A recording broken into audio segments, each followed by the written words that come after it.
A new year often brings with it new rules. Montreal's new ban on certain kinds of plastic bags came into effect January 1st, and it's getting mixed reviews. So, Cindy, what kind of bags are being phased out?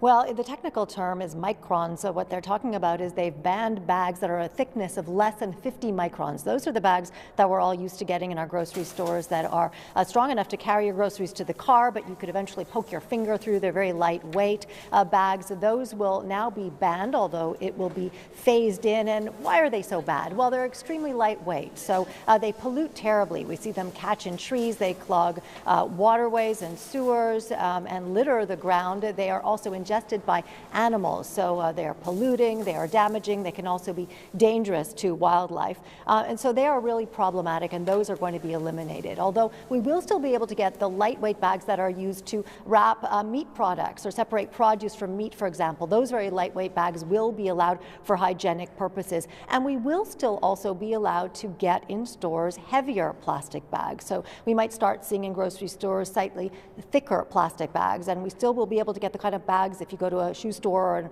or a clothing store, for example, they put your stuff in a heavier, thicker plastic bag, that will be allowed. So a lot of people are asking, will this make a difference? Will this actually eliminate plastic waste from our environment? We spoke to an expert and put that question to him. Michel Bouchard is at McGill. He's a senior fellow there in an environmental program, and here's his take on all of this. Well, it's good. I think it's a wonderful step in the right direction. Although it doesn't solve the problem of plastic, but this is something that we definitely have to do. There's a step we needed to take, and this is a start of a process of getting rid of as much plastic as we can.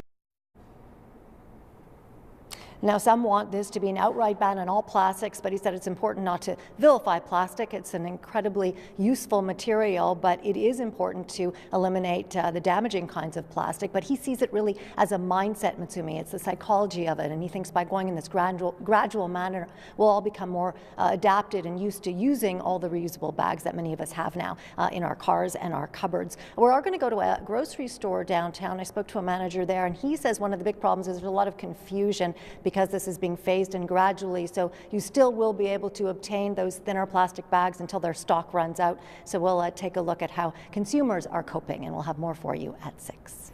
Thanks very much, Cindy. That's Cindy Sherwin at City Hall.